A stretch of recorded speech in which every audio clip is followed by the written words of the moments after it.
बहुत समय से लिखा तभी मधु आई है तो कुछ कर रही है, लेकिन भी मेरा दिमाग वहाँ रहता है, पता नहीं इतना दिन से छूटल है, उसको कैसा करेगी, क्या कर रही है, वहाँ भी देखना है। लाभार्थी तो उनसे भी बात करना है। लापरवाही अगर हम कर रहे हैं तो देखा जाए महीना में 400 450 से ऊपर मेरा BCG ओनली BCG का वैक्सीन पड़ रहा है।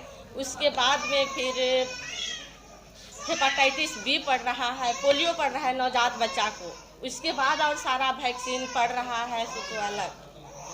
हाँ 3 बार तो हो गया है, अब पता नहीं आगे क्या होता है, नहीं जानेंगे हम। तो क्या लगता है आपको कि वो पर्सनली कुछ अपना भड़ास निकालना चाहते हैं आपसे या फिर क्या वजह? तो हम उसके बारे में नहीं जानते हैं, वैसे कोई उससे मेरा दुश्मनी तो नहीं है, जैसे वो सरकारी कर्मचारी है वैसे हम भी एक कर्मचारी हैं। उसमें भी बोला था कि हमसे भी तुम बड़ा नौकरी करती है, अगला बार बोले थे वो हमसे भी बड़ा नौकरी करती है, तो हम ये बात को ऊपर में CS ऑफिस तक हम पहुंचाए। अब पहली बात है चाय पीने का बात, यहाँ पानी पीने का नसीब नहीं होता है, तो चाय की बात तो अलग है। अगर मर्द होकर वो झूठ बोल रहे हैं तो ऊपर वाला न्याय करेंगे। प्राणवती देवी।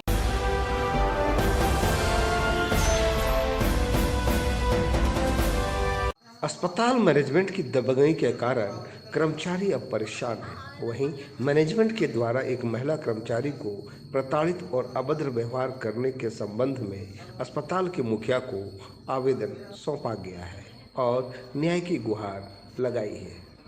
इस वीडियो में यह जो महिला दिख रही है, यह गुमला जिला में एक सहायिका के रूप में पदस्थापित महिला का नाम प्राणवती देवी है, जो मानसिक रूप से प्रताड़ित करने और अभद्र व्यवहार को लेकर उच्च अधिकारियों को आवेदन सौंपा है और न्याय की गुहार लगाई है।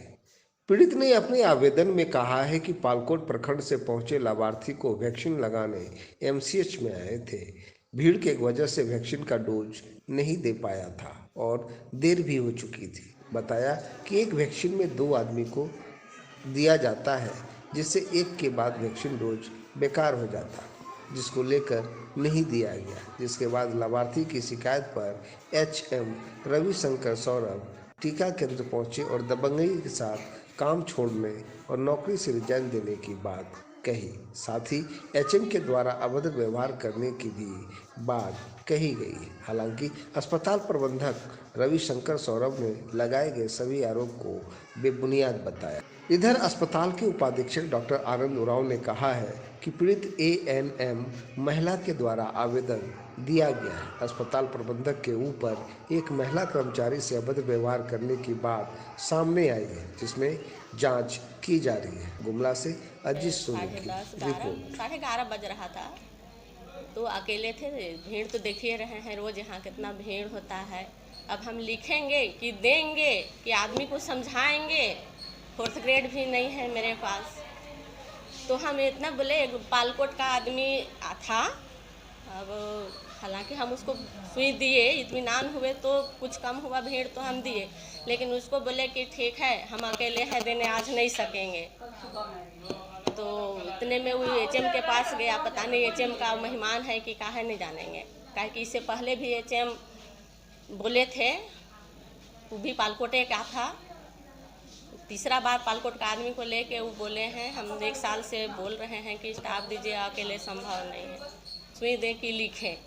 तो बोले कि सुई तो देना है, तो हम बोले सुई भर देना थोड़ी है, यहाँ लिखना है, उसको देना है।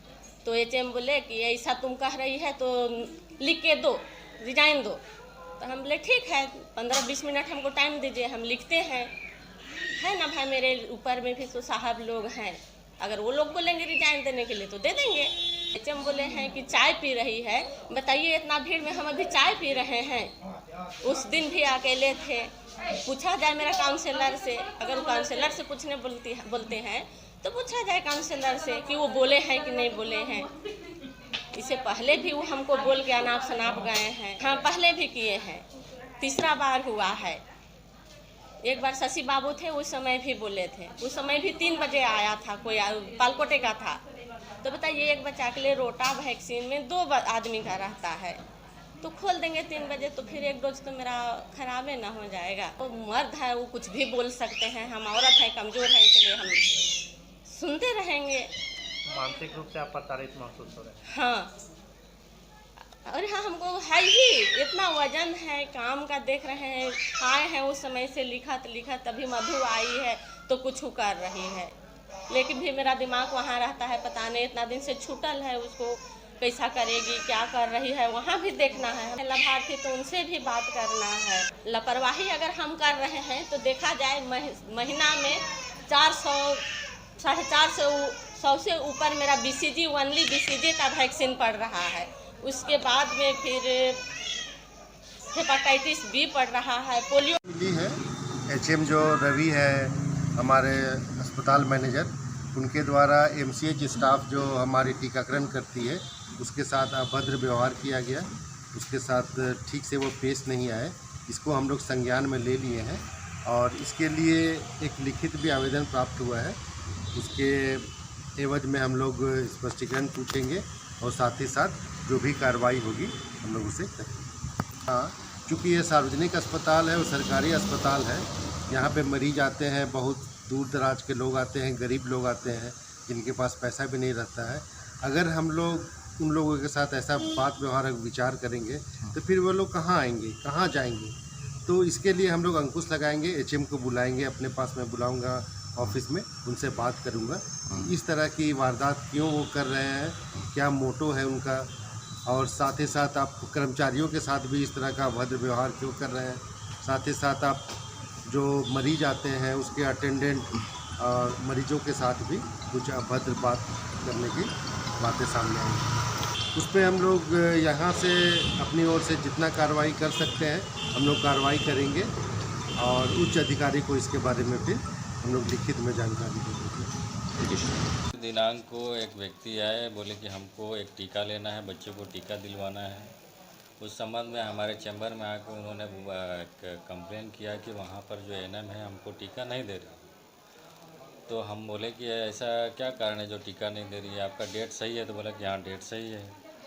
तो फिर बोले कि नहीं आज हम नहीं दे पाएंगे, हम ये हैं बिजी हैं। तो मैं बोला कि चलिए चल कर देखते हैं। तो देखने के बाद वहाँ पता चला कि आराम से बैठ के वो चाय पी रही है, गप सड़का लगा रही है। तो हम बोले कि आपको ये समय करने का है और बाद बाकी इन लोगों को बैठाने का समय है कि हम आज ये नहीं देंगे, ठीक है। और दूसरी बात वो बोली कि आप कुछ भी कर लीजिए, ठीक है, आप जो चाहते हैं आप सो कर सकते हैं, हम नहीं देंगे। उनका कहना ये था। इस पर मैंने कहा कि आप जैसे कर्मचारियों पर तो वाकई में एक बहुत बड़ा आरोप लगाकर आपको मैंने इस चीज़ के लिए अनुशासनहीनता के व्यवहार पर आपको दंड भी देना चाहिए, ठीक है। मैंने इतना ही कहा कि अगर आप लोग ये इस तरह का दुर्व्यवहार कीजिएगा हमारे जो भी टीका लेने आते हैं उन लोगों के साथ, तो ऊपर के अधिकारियों पर भी ये छवि खराब जाती है। तो हमने बस इतना ही कहा था, और जबकि हमने यह कार्य सुधारात्मक के लिए किया था ताकि वो कभी मैंने उस समय वो बिजी नहीं थी, बिजी रहती तो एक बात रहता कि हाँ चलो बिजी है, क्योंकि वो व्यक्ति भी देखा, उस व्यक्ति से भी पूछा जा सकता है, वहाँ पर जो फैमिली प्लानिंग काउंसलर है उससे भी पूछा जा सकता है कि मैंने किस तरह का क्या जवाब दिया है। मैंने कभी भी अभद्र व्यवहार किसी कर्मचारियों के साथ नहीं किया। धन्यवाद।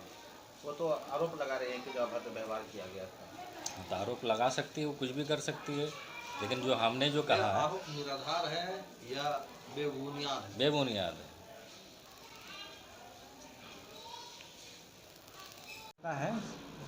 हमारे टीकाकरण कर्मी वहाँ पर टीका लगा रहे थे मरीजों को। उस दौरान काफ़ी भीड़ थी, जैसा उन्होंने बताया।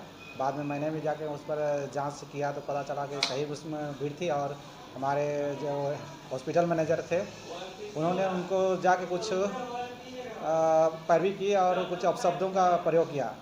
तो उनका लिखित शिकायत मुझे प्राप्त हुआ है, ANM है उसने लिखित शिकायत की है, और उसके लिए अग्रतर कार्रवाई के लिए मैंने सिविल सर्जन महोदय को चिट्ठी फॉरवर्ड किया है। घटना ये 1 महीना पहले भी कुछ घटी थी इस तरह की, जो हमारे HM हैं उन्होंने हमारे चिकित्सा कर्मियों के साथ भी दुर्व्यवहार किया था। उसका स्पष्टीकरण उनसे मांगा गया था, परंतु उन्होंने अभी तक स्पष्टीकरण नहीं दिया है। उसका भी प्रतिवेदन मैंने सिविल सर्जन महोदय को उसका भी कंप्लेंट किया। कुछ दुर्व्यवहार की घटना उनके साथ भी हुई है, लेकिन चिकित्सक ने अभी तक कोई ऐसा कुछ लिखित रूप से कंप्लेंट नहीं किया है, जिसकी वजह से हम लोग उसका कुछ कार्रवाई है तो सिविल सर्जन महोदय का नहीं लिख पाए हैं। सर, अभी आप डीएस है, आपके अनुसार विधि व्यवस्था बना रहे, इसके लेकर के आपकी क्या अगली कदम क्या होगी सर? और जो मामला सामने आया है उस पर क्या कार्रवाई होगी? सारे कर्मचारी यहाँ पर हमारे हैं, अपने हैं, और सब सद्भावनापूर्वक, प्रेमपूर्वक, सहयोगात्मक रूप से ही यहाँ पर कार्य करना संभव है। और माहौल भी ऐसा उचित होना चाहिए कि जो काम कर रहे हैं उनका उस टाइप का प्रोत्साहन होना चाहिए, ना कि किसी को दबा के रखना है। तो मैं इस पर और विशेष रूप से जांच करूँगा, और उसके बाद यदि और कुछ निष्कर्ष सामने आता है तो अग्रतर कार्रवाई है तो मैं डायरेक्टली राज्य स्तरीय रूप से कंप्लेंट करूँगा।